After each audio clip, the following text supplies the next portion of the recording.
अस्सलाम वालेकुम वरहमतुल्लाहि वबरकातुहू।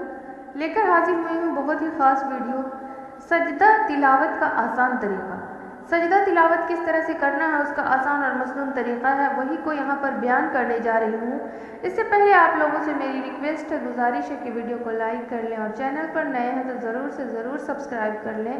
इसमें इस्लामिक वीडियो बहुत सारे ऐसे दस्तयाब है इस चैनल पर, आप लोग तमाम लोग विज़िट करके इसको देख सकते हैं और लिंक भी डिस्क्रिप्शन में है। तो इस्लामी वीडियो को फैलाना ये सदका जारिया भी होता है, तो बेहतर होगा कि आप लोग जो है वीडियो को शेयर भी करें जो लोगों में ज़रूरी समझें।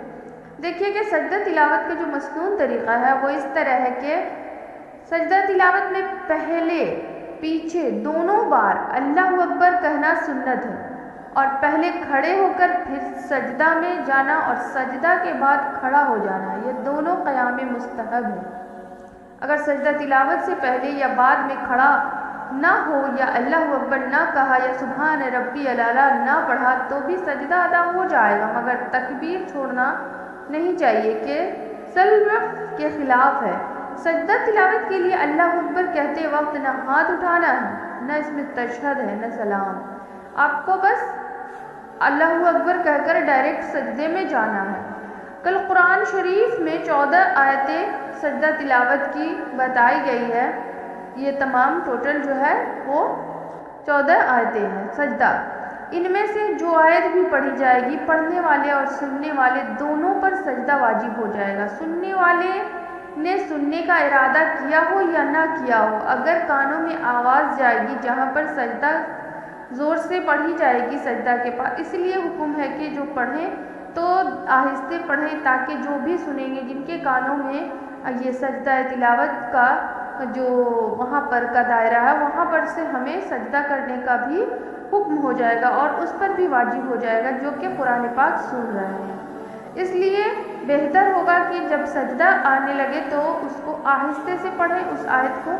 लेकिन अगर जो नमाज में सजदा तिलावत यानी तरावीह वगैरह में पढ़ी जाती है या फिर जो सूरतें लगाई जाती है तो उसमें तहज्जुद या तरावीह या कोई नफिल नमाज पढ़ते वक्त अगर कुरान की तिलावत में कहीं सजदा लिखा आ रहा या आ जाता है तब तकबीर अल्लाहु अकबर कहकर सजदा तिलावत किया जाता है।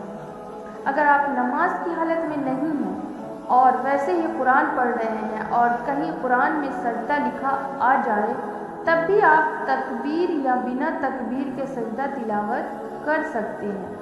इससे आपको कोई दुश्वारी नहीं होगी और यही मसले के हिसाब से दुरुस्त सजदा होगा। तो उम्मीद करते हैं कि आप तमाम लोगों को सजदा का जो तरीक़ा है वो बेहतर तरीक़े से आ गया होगा। कुरान पाक को ठहर ठहर कर पढ़ना, सही तरीक़े से पढ़ना ज़रूरी हो जाता है और इसको पूरी तरह से कर सकते हैं। तहज्जुद या तरावीह या कोई नफिल नमाज पढ़ते वक्त अगर कुरान की तिलावत में कहीं सजदा लिखा आ जाता है तो आपको पढ़ लेना है, कोई इसमें मुश्किल नहीं है। लिहाजा इस बात का ताकीद रखिए कि अगर पढ़ते वक्त में अगर कोई भी सुन रहा है तो अगर बुलंद आवाज़ से आप पढ़ते हैं तो उन पर भी सजदा करना वाजिब हो जाता है। इसलिए इस बात का ताकीद कर आपको जो है सजदे के वक्त सजदा का जो आयत आए उस वक्त आपको आहिस्ते से पढ़ना है और पढ़कर खुद सजदा कर लेना है, ना कि सब इस काबिल होते हैं कि उस वक्त वो सजदा कर पाएँ। इससे आप गुनाह से बच सकते हैं और आपका सजदा अदा हो सकता है। मिलती हूँ नेक्स्ट वीडियो में कुछ और लेकर, तब तक के लिए दीजिए इजाज़त। अल्लाह हाफिज़।